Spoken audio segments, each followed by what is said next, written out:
Welcome to my Toyota 200 Series touring build.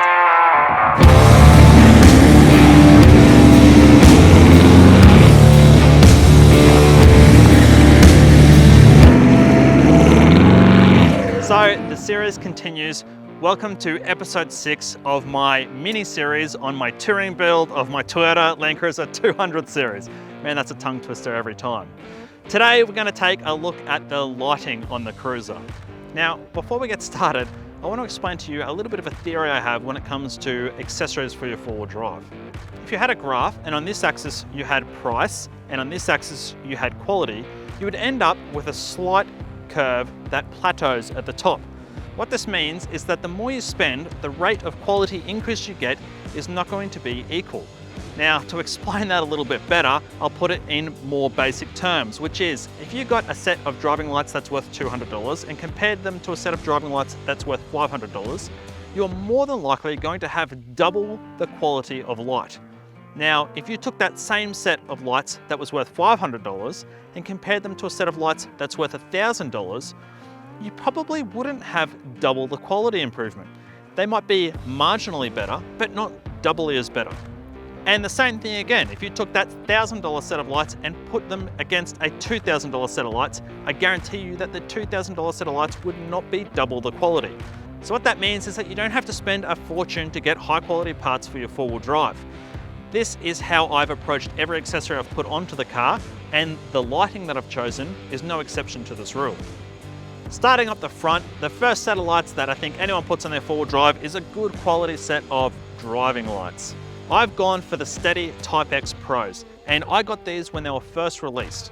These lights are a very high quality light for the cost of them. They throw a great distance of light and they have a very good beam angle, which means you don't get a lot of reflection off road signs at night as you're driving along. Now, the only thing that I'm going to admit that has been a problem with these lights is the covers that come with them. You see Steady lights driving around in cars all the time these days, and they more than likely have those famous Steady light covers on them. The angry face cover or the Steady logo cover is on every second four-wheel drive you see drive past. Now these covers are what are a little bit of a problem for me. Yes, I did used to run these covers because they look the part. I think it gives the car a different kind of look. But the covers are a problem in that they don't let any light through. So every time you want to use your lights at night, you have to stop, pull over, pop the covers off, put them in your car, turn your lights on, and then you've got to remember the next day or when you pull up that night to go and clip the covers on again. This process just gets a little bit tedious if you're constantly using your high beams. The next thing is that these covers aren't the best quality item. I've had 3 break now, and they've all been in different situations. One broke on a trip to Cape York on the corrugations. A second one broke when I was just trying to unclip it after it hadn't been unclipped for a couple of months. And the third one broke at a set of traffic lights in the city in Brisbane. I pulled up, someone was walking in front of the car and picked up the light cover as I'd stopped. So while I do highly rate the Steady Type X Pros, I would say that the covers are a little bit of a waste of time. If you live in an urban or a metro environment, then by all means, get the covers because you're more than likely not using your high beams very often. If you live anywhere else where you're using your high beams more than twice or 3 times a week, I would say don't get the covers, just run without them and you'll be very happy. Now, before we go on any further, I want to explain a little something to you about how driving lights in the four-wheel drive industry are being marketed today. Most driving lights are marketed using some kind of distance that they throw light. Now, when you actually look into that distance, you'll notice that in the fine print, it typically says that it's 1800 meters at 1 lumen or 1 lux, or some kind of distance at a single lumen or single lux. To put that in relative terms for you all, 1 lumen or 1 lux is about equal to someone standing holding a birthday candle. So just remember when you're looking for a driving light that it's not all about the distance, it's more about the usable light. If you can imagine a mate of yours standing 1800 meters away holding a birthday candle, it's not going to be a lot of usable light for you as you're driving down the road. Secondly, it's actually very easy to throw light a very long distance. You see, all that it requires is an extremely narrow beam angle. The problem with a very narrow beam angle is that it has very little usable light down the road.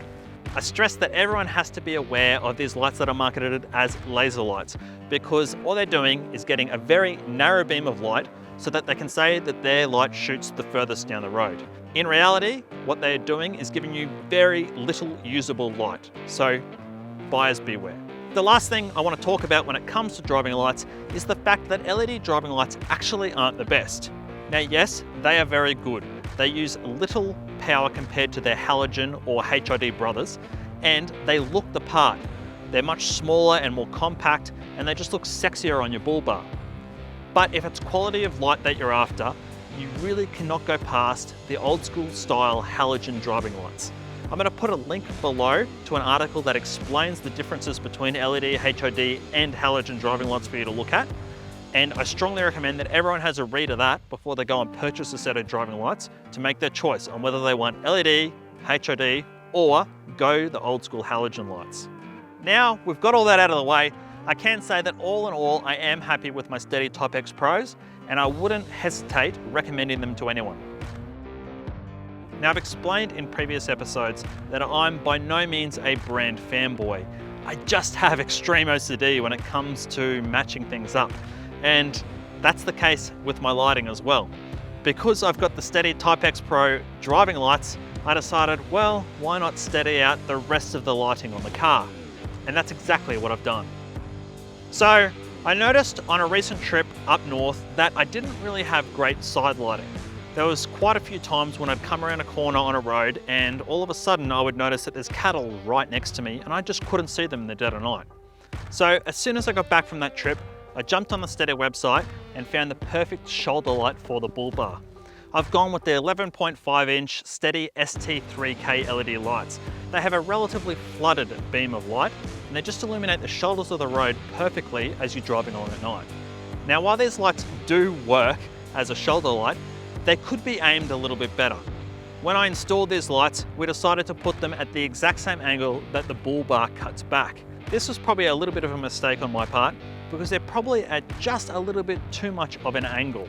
I would suggest that anyone putting shoulder lights onto their car does a test at night before drilling any holes. This way you can make sure the light is angled perfectly so it suits exactly what you were after. Now, because these lights are on a little bit too much of an angle, I decided to try and rectify this by, well, adding another light. And I threw a curved Steady light bar on the roof. So this is the Steady ST2K curved light bar. And it's mounted to the Rhino rack platform using the Steady Rhino brackets that are purchased separately to the light bar. This mounting system works relatively good. Now I wish the light bar could be slid in underneath the Rhino rack, but I just can't work out how to do it. If anyone has any suggestions or alternative brackets for me to try, please put them down in the comments below so I can fix this up, because at the moment I just feel like it looks a little bit goofy sticking out in front of the roof rack. Now, in terms of light, this thing is a beast. It throws a beautiful curve of light and it actually matches with the shoulder lights that I've put on. It means I have full illumination all the way across the road and off the road as well as I'm driving at night, which gives me the utmost chance of seeing any kangaroos or livestock or other wildlife that might jump out in front of me. Now I would regard this setup of round driving lights, LED shoulder lights and an LED roof light bar as the ultimate lighting setup for the front of your car. It really is the best lighting setup I've ever had on a four-wheel drive. Yes, it is over the top, and yes, it is a lot of light. But in all honesty, it gives me the perfect vision on the road and I couldn't be happier with this setup. Now to round up the lighting on the front of the car, I have the Steady LED headlight upgrade and I also have the Steady LED fog lights for the ARB bull bar. The fog lights were out of necessity simply because I smashed one of the original ARB fog lights that was in the bull bar when I got it. Of course, rather than replace just that single one, I decided to grab two Steady units, and I think that they look a lot better than the standard ones. Now, the most common question I get asked about lighting on this car is actually the headlights. These are not standard headlights, and I have not replaced these headlights with newer model Toyota Landcruiser headlights. Anyone that has an early model 200 probably knows that the headlights go yellow and crack and just don't look very, very good. I tried all kinds of remedies for this, toothpaste, I bought headlight repair kits, nothing seemed to work and last for a long period of time. So I went to Toyota and said how much for some new headlights and was blown away by the cost. After that, the first thing I did was go home, jump on eBay and order the cheapest set of headlights I could get, and this is what I ended up with. Now we're done with the front of the car, let's move around to the back and talk about the reverse lights. Reverse lights in a modified 200 are a massive thing, especially when you've got rear wheel carriers and fridges in the back of your car and your vision is extremely limited. The standard lights that Toyota give you in this car are like a couple of candles in glass jars.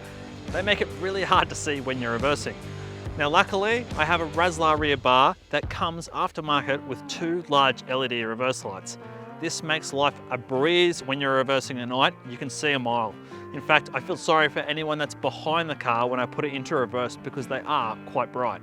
Now on the roof rack of the car, I have side lights installed, and these are steady rock lights. I have 2 on each side of the vehicle, and these are great when you pull up to camp late at night or when you're going off-road and just want to see the side of the track a little bit better. These lights are controlled separately via my ARB links unit, and I can switch either side on or off. The great thing about using these for camping is that the ARB links unit is removable from the car. So when I'm going to bed at night and I want to see what I'm doing, I grab the ARB links screen out of the car, run it over to my swag, jump in, get all comfortable, and then I'm able to switch the lights off remotely from there. Now, these lights aren't designed to throw off a huge amount of light, they're just designed to give you a gentle glow for camping or for seeing around on those tracks, as I said earlier. There's nothing worse than pulling up at camp at 1 or 2 o'clock in the morning and just not being able to see anything. You don't want to turn on your spotlights or your large lights and annoy other campers that might be in the area, so these side rock lights are the perfect addition.